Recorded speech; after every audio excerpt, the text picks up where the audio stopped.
Gas टंचाईचा फटका steel आधारित उद्योगालाही बसलेला आहे। लोखंड मजबूत करण्यासाठी त्यावर प्रक्रिया करावी लागते आणि त्यानंतर हे स्टील कारखान्याच्या बेल्टसाठी वापरले जातं।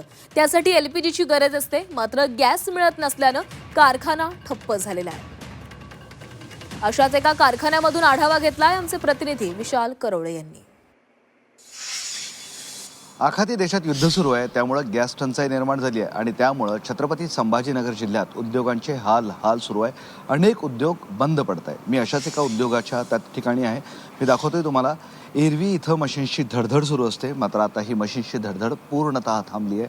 स्मशान शांतता या कंपनीत आहे। गेली 2-3 दिवस झाले ही कंपनी पूर्णतः बंद पडली आहे। महत्त्वाचं म्हणजे ही कंपनी कन्व्हेअर बेल्ट बनवते। आता हे कन्व्हेअर बेल्ट मोठमोठ्या ज्या अवजड उद्योग चालवणाऱ्या कंपन्या आहेत तिथे याची गरज पडते।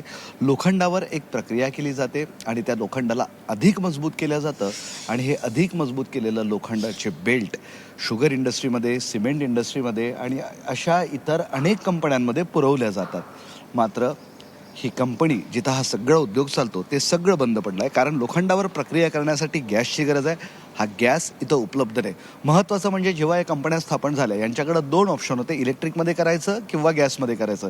त्यावेळेस इलेक्ट्रिसिटीची कमतरता होती, त्यामुळं गॅसवर हा उद्योग सुरू झाला आणि आता गॅसचा तुटवडा झाल्यामुळं या कंपन्या कोंडीत अडकलेल्या आहेत। कसे परिणाम होत आहे या सगळ्यांचे? म्हणजे तुमच्या उद्योगावर होत आहे, तुमच्या कर्मचाऱ्यांवर होत आहे? आम्ही आता गेले 92 पासून ही कंपनी चालू आहे, 1992 पासून। त्यावेळीपासून पहिल्यांदा इतका गॅसची टंचाई निर्माण झाली। नेहमी आम्ही ऑइलवरनं आम्ही गॅसवर का म्हणजे पोल्युशन कंट्रोल बोर्डाचा जो नियम होता की फर्नेस ऑइल वापरू नका म्हणून गॅसवर शिफ्ट झालो। गॅसवरनं त्यावेळी कॉस्टिंग हा पण इफेक्ट महत्त्वाचा असतो। त्या इफेक्टसाठी आपल्याला ते गॅसमध्ये ही ट्रीटमेंट करायला सुरुवात केली, पण आज अशी कंडिशन आहे गॅसच नाही मिळत। गॅसनं आमच्याकडे 250 कामगार आहेत। आम्ही हे जे चेन आहे, कन्व्हेअर बेल्ट आहे, स्टील कन्व्हेअर बेल्ट आम्ही बऱ्याच कंपन्यांना सप्लाय करतो। ते महाराष्ट्रात कमीत कमी महाराष्ट्र आणि भारतामध्ये 300 ते 400 कंपन्या आहेत। Sugar industry plus cement industry आणि पॉम ऑइल इंडस्ट्री या सगळ्या आमच्या स्टील कन्व्हेअरवर चालतात। ते आमचा सप्लाय नाही गेला तर त्यांचंही काम बंद पडतं। व्हिडिओ जर्नलिस्ट मोहम्मद तौफिकसह मी विशाल करोळे, झी मीडिया, छत्रपती संभाजीनगर।